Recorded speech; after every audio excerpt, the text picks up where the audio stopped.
Our Ecocolumn project. Okay, on day one, we set up our eco column, and our water is clear, and the Elodia is alive as well as the snails.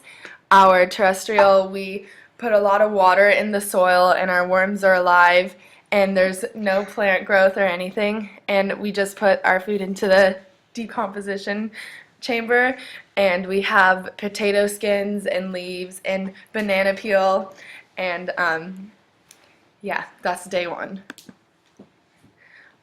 Day two, our water is a little bit murky. One of our snails died, and the Elodia is still healthy and alive. Our terrestrial is, we have a little bit of, oh no, we have no plant growth, and our soil is still really moist. Our decomposition chamber has a little bit of, like, not steam, like moisture in it, like surrounding the inside, plastic, and we have a little bit of mold, and nothing has really decomposed. On day three, our water is really murky, and all of our snails died, and our Elodia is starting to die. Our terrestrial has a little bit of plant growth, and our decomposition got more steamy and more mold is growing. On day four, our water is really dirty and everything is still dead. It's just kind of decomposing. Our plants are growing bigger. Our soil is still a little moist. And then our decomposition chamber still has more mold and it's still moist. On day five, the water's just getting dirtier. Our terrestrial chamber has more plant growth, and our decomposition chamber is still decomposing but has more mold.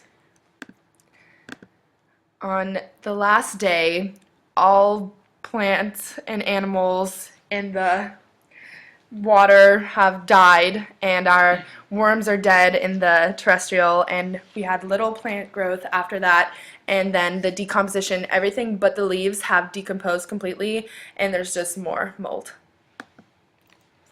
The nitrogen cycle was used in the terrestrial chamber and the aquatic chamber. The nitrogen cycle was involved in the terrestrial chamber in the way that nitrogen is used by the plants. The plants then release nitrates that are later converted back to nitrogen. The nitrogen cycle was involved in the aquatic chamber in the way that the consumers feed off the aquatic plants and then produce waste. The waste then evolves back into nitrogen and the cycle restarts.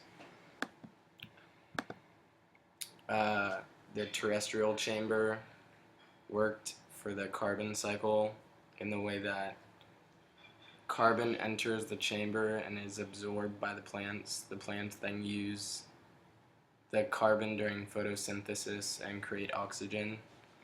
The carbon cycle is involved in the aquatic chamber because the carbon dissolves into the water and is then used by the aquatic plants during photosynthesis to create oxygen.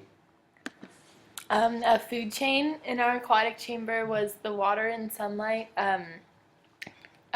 enabling photosynthesis at the Elodia, and then the snails were then consuming the Elodia. In the terrestrial chamber, a food chain was the worms absorbing nutrients from the soil, and then the catnip plants absorbing the nutrients that the worms created. Our ecosystem was different from a regular ecosystem because it didn't sustain life and it didn't filter out excess nutrients. Like in the aquatic chamber, we had a really murky water because our plants weren't thriving and filtering out the nutrients, and in the decomposition chamber, everything just piled up and started creating a lot more mold, whereas in a regular ecosystem, it would have been disposed of. And it was similar to an ecosystem because we did have plant growth because we had sunlight that caused photosynthesis. Okay, succession in our eco chambers.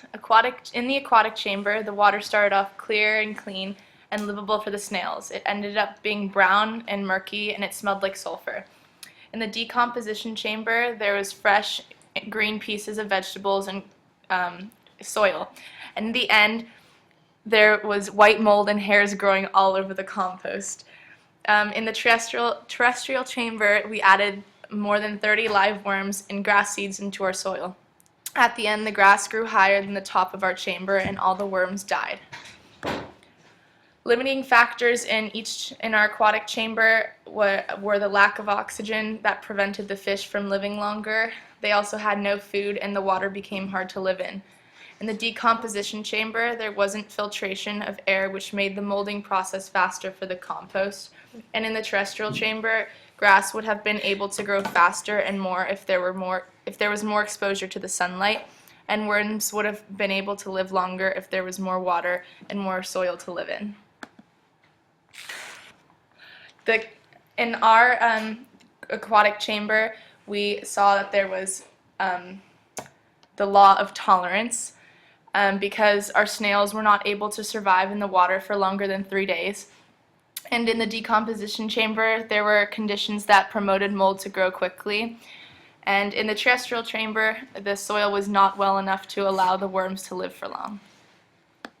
So the roles of the decomposers, producers, and consumers were the worms were the decomposers, and they made the plants grow by fertilizing the soil. And then by them traveling down through the soil, it kind of made the organic matter travel from the what the plants produced down to deep in the soil, which allowed the nutrients to travel. And the producers were the elodia and the catnip, and the elodia was the food for the snails and produced oxygen, which allowed the snails to live for as long as they did. And after the elodia died, it led to unhealthy aquatic chamber because it decomposed and just made the water really dirty. The catnip absorbed the nutrients from the soil and produced the oxygen with photosynthesis. The consumer was the snail, which ate the elodia and kept the aquatic chamber clean by eating the dirt, and when it died, it stopped filtering the water and keep making it clean, and it just added to the excess nutrients. Our eco-column versus other eco-columns were the terrestrial chamber was able to sustain life until the catnip stopped growing at about 5 inches and our worms died, whereas Drew's group had continuous grass growth with no sunflower growth, and their worms also died.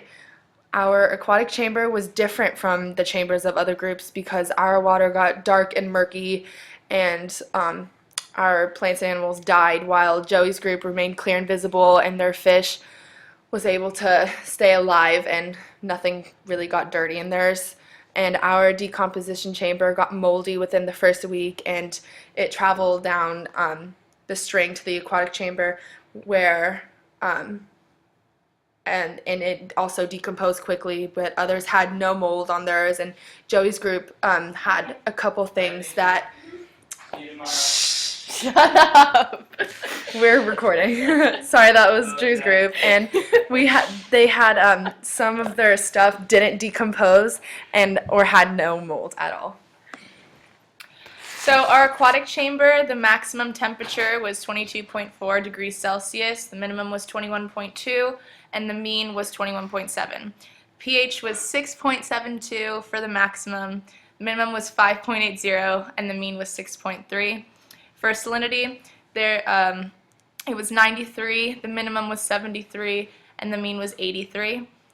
The dissolved oxygen was 5, the minimum was 1.2, and the mean was 2.35.